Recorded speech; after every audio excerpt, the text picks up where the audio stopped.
What is up, everybody? It is KR0. And as you can see, I didn't use my usual opening with this one. No. You see, Star Ocean, the second story R, has come out. And while that definitely was not the opening title sequence to the new game, that is a anime series that I hold near and dear to my heart, which I still have to finish, just like I had to finish Star Ocean, the second story R.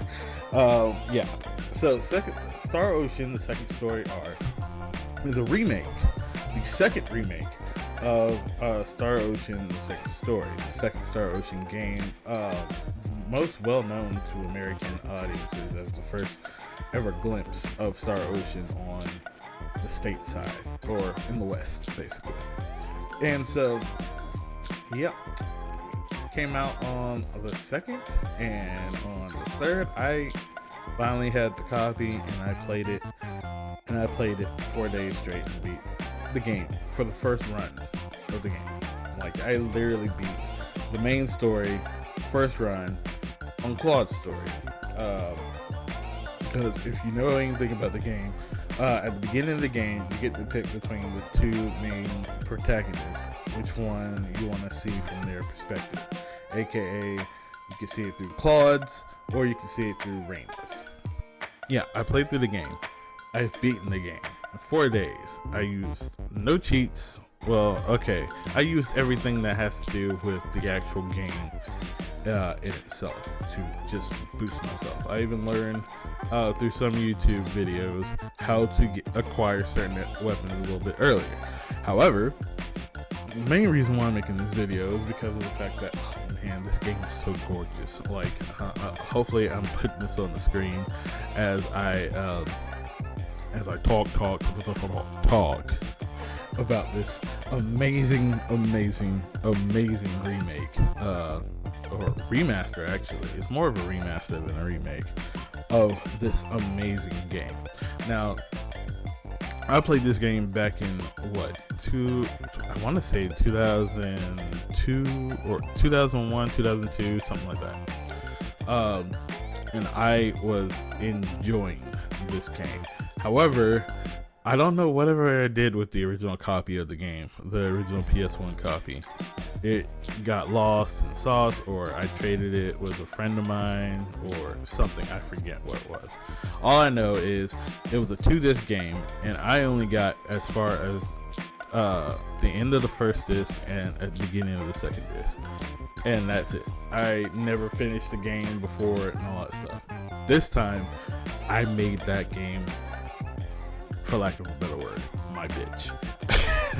So, obviously, in the opening for Star Ocean EX, which is the anime that was based off this particular game, crazy. Out of all the Star Ocean games, this one was the only one they did an anime series to. At the end of the, as you can see in the game, in the anime opener, 4 characters of the actual game are actually pronounced. Put it center stage in the anime. That'd be Claude, that'd be Rena, the 2 main protagonists, and then 2 of your optional recruitable party members. Celine, symbology mate, I always forget how to say it, but symbiologist specialist. There we go. I think I finally got it. And Ashton, a 2 sword wielding man who ends up with 2 dragons on his back due to events that happen in the game. Creepy and weepy, everybody. Creepy and weepy. At the end of the day, it's hilarious about those choices for the anime, because in actuality, when I first played the game, and I remember this vividly, those are the first 2 party members I actually acquired, and they're the optional ones. And I decided to go exactly with the original run through of party members that I had with my original playthrough. yeah. Well, with the exception of the added on optional party member, Welch, who came in on the third game till the end of time, and all of a sudden became just the Star Ocean mascot. Like when they remade the first two games the first time, Star Ocean First Departure and Star Ocean what was it? They didn't call it the second story with the first remaster or remake. They called it something else. Second Evolution, I think. Either way, regardless, like Welsh is always Welsh wasn't originally in the original Star Ocean, the second story, but she was added into Second Story R thanks to her appearance in Second Evolution. I don't know why they changed the title of the game for that first remake or remaster, but what do you call it? Anyways, so yeah, so throughout the entire game, I was just breezing through the game, especially considering the fact that, you know, if you are able to create the Alterna plus also do a few things, like your main character should always be the one with pickpocket. Just saying, because you can pickpocket through PAs and all that stuff. And yeah, the pickpocketing will kind of screw you up with your friendship roll, which I do love the fact that they added a way for you to actually check your friendship levels in this version of the game, which was not, you couldn't tell in the original version of it. In the original version of the game, so you're just hoping without hope that you would get the right friendship points through different personal actions or different parts of the game and all that stuff, so that you can get one of or multiple of the 99 character endings that they have for the game. Like in my first playthrough of the Second Story R, I literally wanted to ship Claude and Rena. I failed. One thing y'all should definitely know is if you're able to make the character specific books through the publication super specialty in the item creation, do yourself a favor. Don't use that as like the ultimate thing. I realized the hard way that sometimes if you keep trying to use those books, all it's going to do is lower your friendship values. It's ridiculous. Anywho, so play through the game. Now you're wondering, why am I making this video? Well, the reason why I'm making this video is because I'm finally going to go on Twitch, and since I'm finally going to go back to doing Twitch streams with gameplay. I'm trying to do it from PS4. Then I realized that I have no save for the end of the game with my PS4, and you can't transfer saves between PS4. Well, you can't transfer saves from a PS5 to a PS4. It just don't work that way. So, I might try to do it with my PS4 just so I can have like a clean playthrough. I'm gonna play as Rena in that playthrough on the Twitch stream, but you know, I also want to take advantage of that New Game Plus, where you can restart the game over with any of the protagonists and do that. So I might just do that on my Twitch stream. Who knows? People are gonna be like wondering, well, dude, like that makes no sense. Like, why are you doing this and your characters are a level of like 112 or some shit like that? And I'm just gonna be like, you know what? I played through the game already once. I'm playing through the game with a different character, okay? Just, and it's not gonna be boring because this game is just great. There are points in the game where your two main protagonists split off because they are in the same party. If you know anything about Star Ocean, if you played the last Star Ocean game, Star Ocean: The Divine Force, you would know that there's two separate protagonists, and they both end up in your party. It's just you'll see things from one perspective more so than the other perspective, and it gives the game great replayability because you're going to see a few scenes that you didn't see in the original playthrough with one protagonist. So there's that.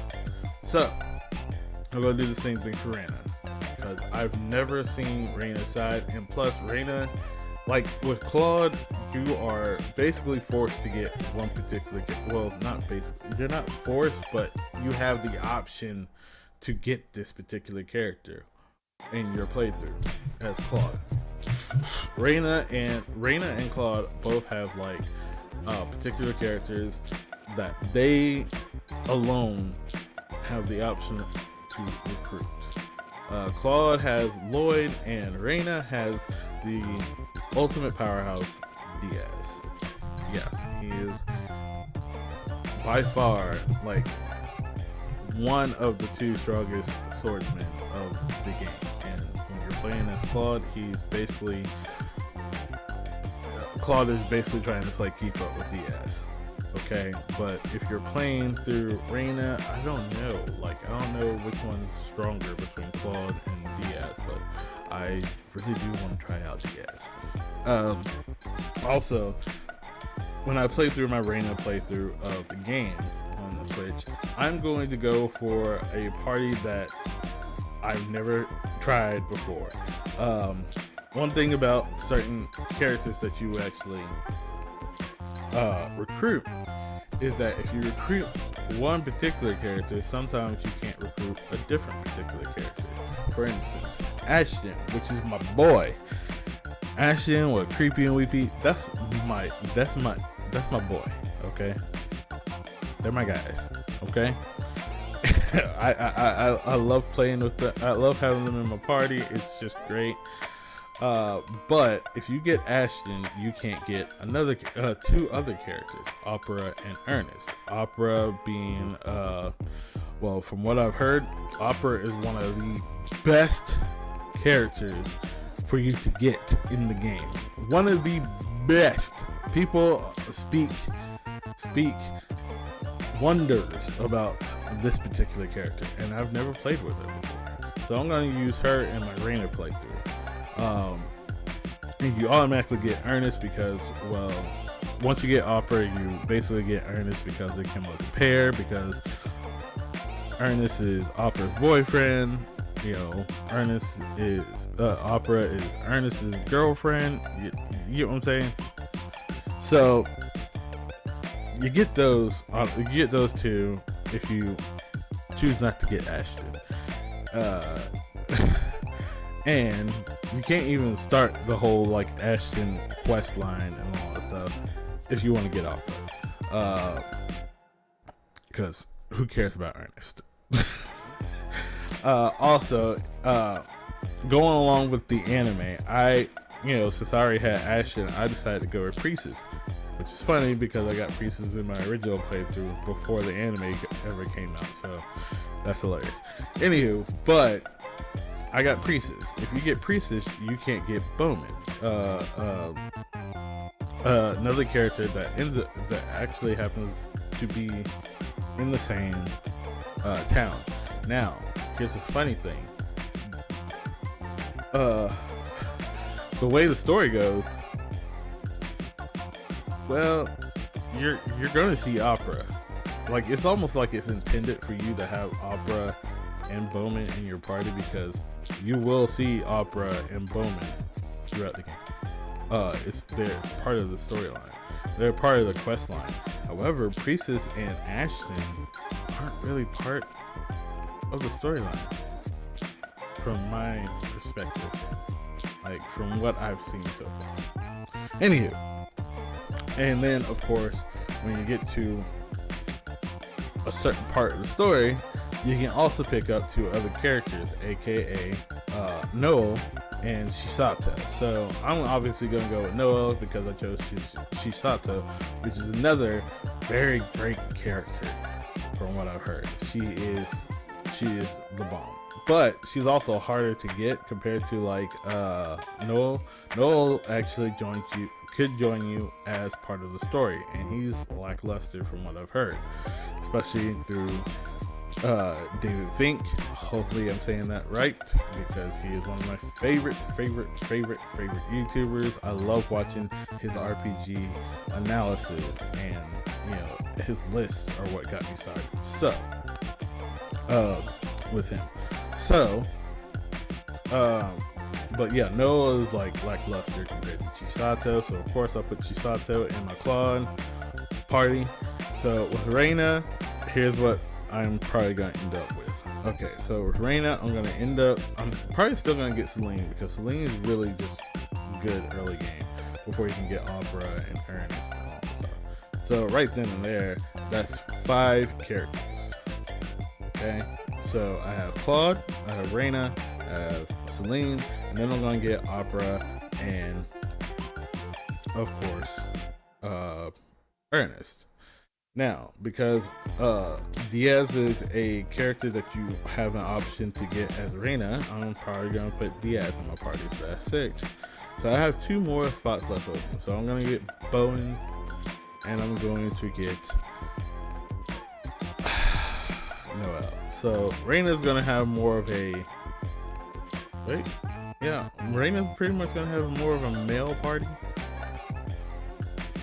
and Claude had more of a female party. I just realized I did that. Wow. I just had, like, there's only 3 guys I actually had on it, and that was Leon, Ashton, and Claude. And in Rena's playthrough, I'm just gonna have Rena, Celine, and Opera. Okay, well, that's how it's gonna go.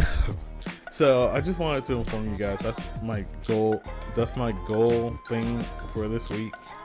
Well, for the next few things, I'm gonna be on Twitch when I get everything all figured out and how I'm gonna run these things. I'm just gonna take a little bit of a break because, like I said, I went through that game in 4 days. I could beat it yesterday morning, but I also got work, so, and I'm working nights this week, so there's that. So I think I'm probably gonna end up starting to stream it on Friday if I have that. Yeah, I might stream it on Friday. I might stream it on Saturday because, like I said, I'm done with door dashing, but there's that. So, well, that's pretty much all I wanted to do. I wanted to give you an update of what I'm going to do. If everything works out, I will be playing another game after the 17th. A game long and dear to my heart. I might actually try to stream that and like switch out my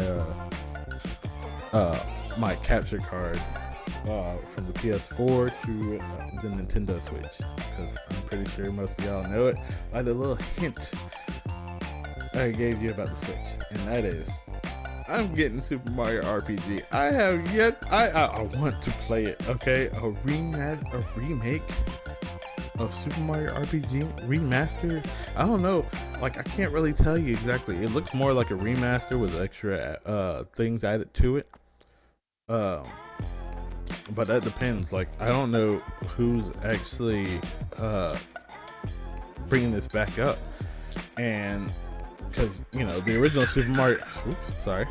So yeah, if you know, the original Super Mario RPG was a collaboration of Squaresoft, aka Square Enix, aka Square, the group that we know so much for making Final Fantasy, Kingdom Hearts, and now putting Star Ocean back on the map. I think Square Enix actually has something to do with that. Anyways, but considering the fact that Square Enix is big Mr. RPG and all that stuff. They are the ones who created the original they collaborate with Nintendo to create the original Super Mario RPG. So I don't know if they're doing that again. So therefore, I don't know if there's going to be a secret Final Fantasy boss like in the original. But it doesn't matter. I just really want to play Super Mario RPG. The furthest I've ever gotten in the original game was to Gino. I got Gino as a party member, and that was it. I can't tell you anything else. And there's only 5 party members in this game: Mario, Mallow, Gino, Princess Peach, and surprisingly, Bowser. Crazy, huh? So hopefully, if this game does good, hopefully they will make a legit sequel to Super Mario RPG. Like, I'm trying not to be rude, but I didn't see Paper Mario as the legitimate sequel to Super Mario RPG. It just felt so different. And I never played the original Paper Mario, nor Paper Mario The Thousand Door. I think I played a little bit of it, The Thousand Door. I think it was like on a demo cartridge I had somehow. I forget how. And no, it wasn't a demo cartridge. It was like back in the day, hotels actually had like video game systems for connected to the hotel TVs. Through the hotel TVs, you just had the controller and all that stuff, and you could play some of the games on there for like a certain amount of time per day. So when I lived the hotel life with my mom, I actually did play a little bit of Paper Mario, A Thousand Year Door.